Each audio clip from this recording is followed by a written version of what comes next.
Hello, my dear students. I hope you are all doing well. I hope you and your family members and your near and dear ones are all safe, healthy, and hearty. Today, we are going to learn about the concept of citizenship as contained in our constitution. So, citizenship is usually a decision that it is seen that parliaments or the central legislatures of each country decides it. But in India, we've seen that there are certain provisions in the constitution also. But there are two things that you need to bear in mind. Number one, citizenship is a concept that only applies to natural persons. So a company can also claim personality rights. A company can also say that it is a person, but it cannot claim citizenship. Only natural persons can claim citizenship. Artificial persons cannot claim citizenship. Now, what the unique feature of citizenship under the Constitution is that it mainly governs the time and it mainly governs people with regard to citizenship before the commencement of the constitution or around the time that the constitution started. It doesn't concern situations after 1950 mainly. We will see why. Article 5 of the Indian Constitution to Article 11 contain provisions pertaining to citizenship. Part 2 of the Indian Constitution. What does Article 5 say? It says anybody who is domiciled in India prior to the commencement of the constitution or at the commencement of the constitution on 26 January 1950, whoever was domiciled in India or who was born in India, whose parents were born in India, or was an ordinary resident of India for 5 years is eligible for citizenship. This is basically very simple. So, domiciled in India, born in India, parents born in India. And India defined by what is India here? 1935 Government of India Act. That's usually what is followed. So, but at the same time, we must remember that partition happened in 1947. So, divisions between India and Pakistan also started creeping up. This is something that you will see. So, an Indian domiciled in India who was born in India or whose parents were born in India or was ordinarily living in India for 5 years will be eligible for citizenship of India. That is what was said. What does domicile mean?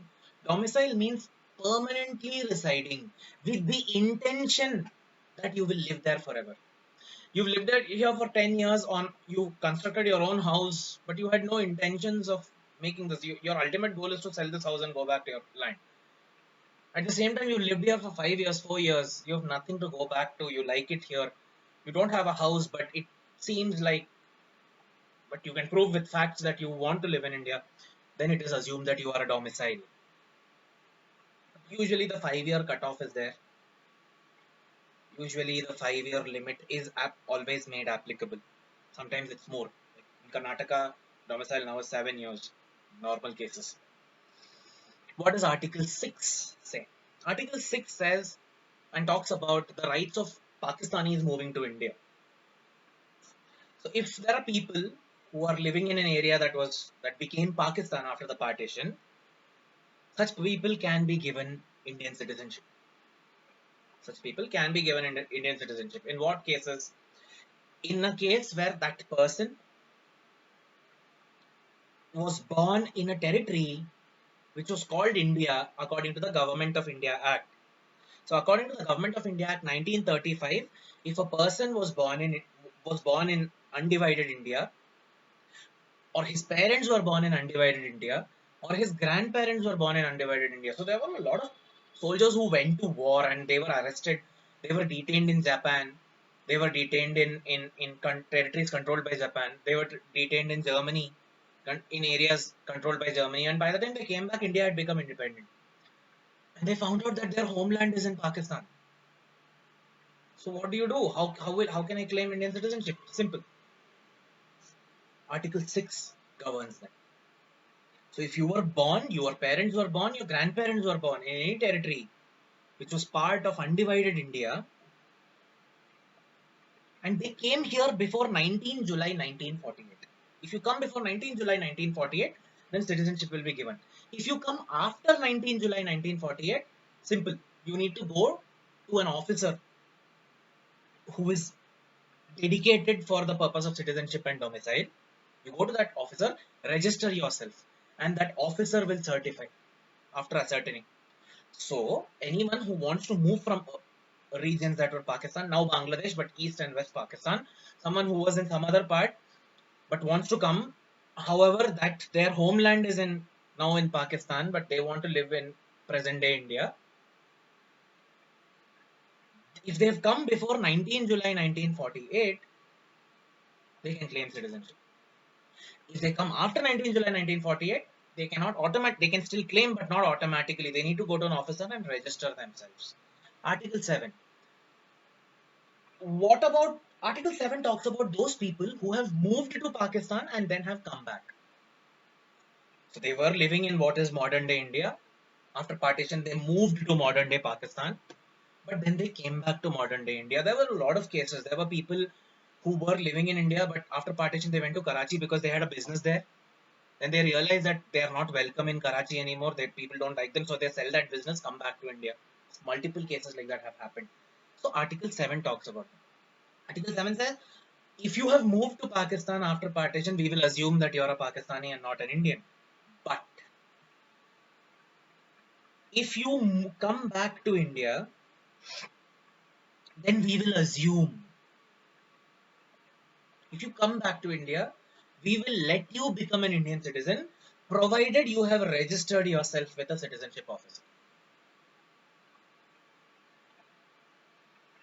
If someone went to Pakistan after 1st March 1947 and then comes back before 26 January 1950, then that person has to go to a citizenship officer and register themselves. Then we will give them citizenship. That's what Article 7 says. Please read it. What does Article 8 say? Article 8 is very simple. It talks about people of Indian origin outside India. So a lot of people were living in Singapore, a lot of people were living in Burma, a lot of people had moved to Japan and parts of China. So same thing that's happening now, but that time we had moved because we feared, because of business interests, because we were scared of the British, whatever might be the reason, we had moved to different parts of the world. Basically NRI in modern day language. Can they claim citizenship? Of course they can. How? You need to, a person who was born in India, a person whose parents were born in India, or a person whose grandparents were born in India, as defined by the Government of India Act 1935. So yourself, your parents, your grandparents, if they were born, if any of anybody was born in India as defined by the Government of India Act 1935, then you could claim citizenship. How could you do that? You go to the consular office. You go to the Indian embassy or you go to an Indian consulate. You talk to the officer there and register yourself as an Indian. Please remember, all of this is happening around January 1950, 26 January 1950, right? Everything after that is governed by the Citizenship Act. We'll come to that. Article 9, very clear. If you voluntarily give up your Indian citizenship, then you cannot come back and say that you're Indian. India does not allow you to hold two passports. You either hold an Indian passport or you hold some other passport. You cannot have both. Dilution is there. There is something known as overseas citizenship of India. A lot of people are calling themselves overseas citizen of India.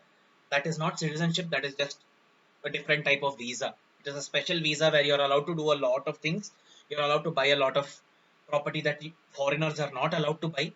You're allowed to given a lot of rights that foreigners are not given. But OCI, Overseas Citizen of India, is basically a very liberal and very friendly visa. That is it. India does not allow you to have two citizenships. You can either be Indian or you can be something else. You can't be both. Article 10. Article 10 says that if under this part 2, that is Article 5 to Article 8, allow you to be a citizen of India, then you will continue being a citizen of India always, unless you give it up. That's what it says. And this Article 10 is related to Article 11. Article 11 says that the Parliament can define how citizenship laws will be made. And based on Article 11, the Parliament made the Citizenship Act. The Citizenship Act was made by the Parliament. in line with Article 11. So Article 10 and Article 10 are 11 are related. Article 10 says if according to Article 5, 6, 7 and 8 you can become an Indian or you are an Indian, then when the future laws are made you will continue to remain an Indian unless you do something that is not correct. You give up your citizenship or you violate some of your passport laws and things like that. Unless that happens, you will continue remaining an Indian citizen. That's what Article 10 says. And Article 11 says Parliament can make a law with regard to citizenship. And the Parliament has made the law, and that is known as the Citizenship Act. The Citizenship Act has been in the news lately because of an amendment that was made to it. Citizenship Act, first time it was not amended this year. It has been amended multiple times in the past. Like for example, in 1986 Citizenship Act was amended. Why? Because of the Assam Accord. So from 1979 to 1985, there were protests in Assam because of migrants from Bangladesh. So during the Bangladesh Liberation War, the Pakistan army committed brutalities upon Bangladeshi citizens. So West Pakistan committed brutalities upon East Pakistan, saying you want to leave my country, how can you do that? No, and brutality. So a lot of Bengalis escaped from Bangladesh and went and settled down in West Bengal and Assam. So, West Bengal also speaks the language of Bengali, but Assam speaks Assamese. So people in Assam were worried about their culture and therefore they protested, culminated in the Assam Accord. Assam Accord gave a lot of benefits to Assamese people and assured them that their rights will be protected. One way to protect the right was by amending the Citizenship Act. What did it say? Prior to the 1986 amendment, anyone born in India could become an Indian citizen. But according to 1986 amendment, in line with the Assam Accord, it said that if you are born in India, you will be an Indian citizen, provided, however, that at least one parent of yours is an Indian. So earlier, if an American father, American mother, child born in India, child can become Indian. But today it's not like that. At least one of the parents needs to be Indian. That's what the 1986 Citizenship Amendment Act said. So again, it was amended in the year 2003. You can be an Indian. You will be an Indian if you are born in India, provided that at least one parent is an Indian. Also provided further that the second parent is not an illegal immigrant. So the mother is an Indian, the father came to India from Bangladesh, they marry, they have a child, you cannot claim Indian citizenship because your father is an illegal migrant.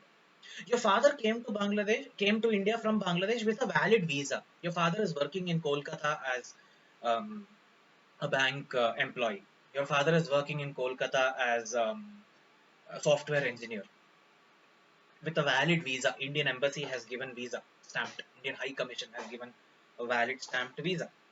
And your father meets your mother, and they end up marrying, and you're born. You can be an Indian citizen. But illegal migrant ran to India without any documents, no passport, no visa, nothing came, and marries an Indian. The child will not be Indian. 2003 amendment.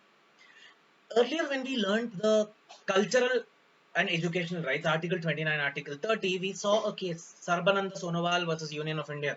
Supreme Court said, to protect your culture, you have the right to protest against illegal migrants. Sarbananda Sonowal is today's Assam Chief Minister. I beg your pardon. He's the Chief Minister of Assam. He filed a case saying that illegal migrants, we don't want them, we're protesting against them.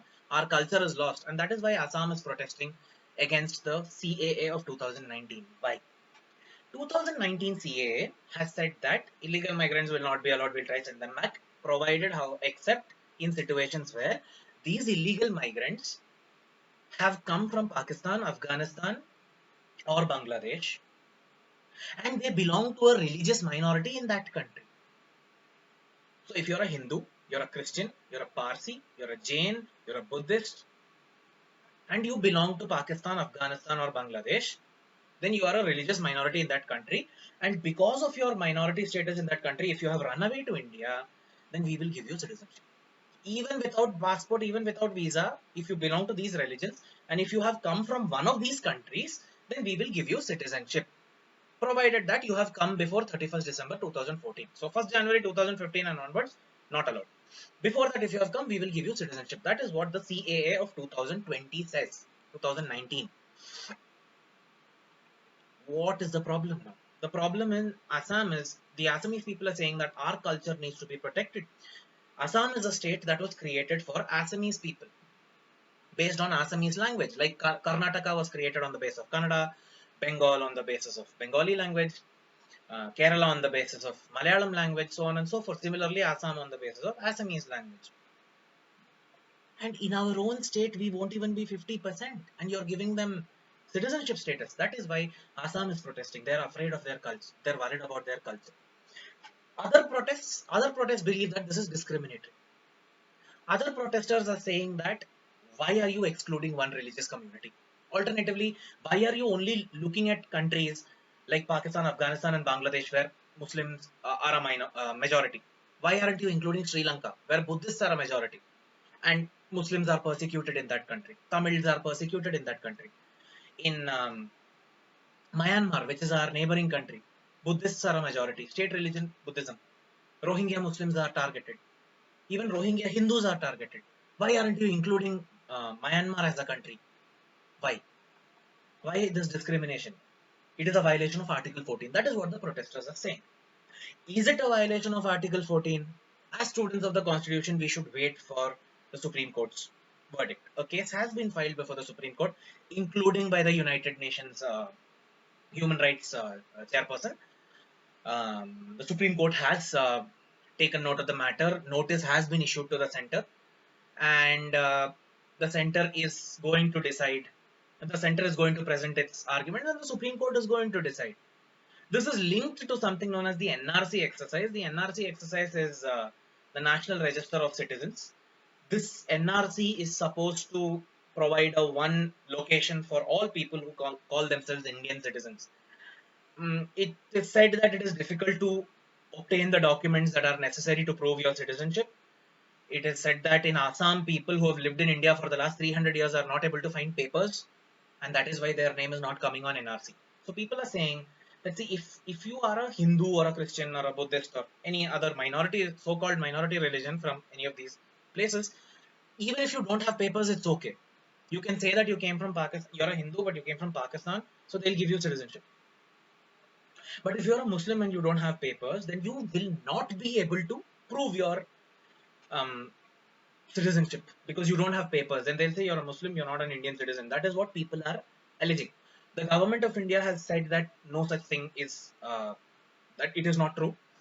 But more than the government of India, Mr. Harish Salve, a great advocate, has come out in defense of the CAA. He said that these protests are have no foundation. But however, I think we should wait for the verdict of the Supreme Court. The Supreme Court has always stepped up for the poor. The Supreme Court has always stepped up for the needy. The Supreme Court has always stepped up for those people who cannot stand up for themselves. Just in the recent past, we have seen multiple decisions where the Supreme Court has upheld the right of a lot of people. Therefore, we will wait and watch what happens with the CAA. But these are the facts of the CAA. These are both sides of the CAA. What is the government responding? What are the people saying? Why are they protesting? What are the reasons for their protest? What are the counter reasons for the protest? I've tried to cover everything. I've tried to give a balanced perspective. The decision is yours. However, as law students, we owe a certain sense of responsibility. Let us wait for the Supreme Court's verdict. And alternatively, we can also go and file a petition in the Supreme Court. We can implead ourselves. Nearly 200 petitions are already pending, and all of that has been clubbed. We can also go and file if you don't agree with it. And let us hope that the Supreme Court comes out with a decision very soon. Thank you.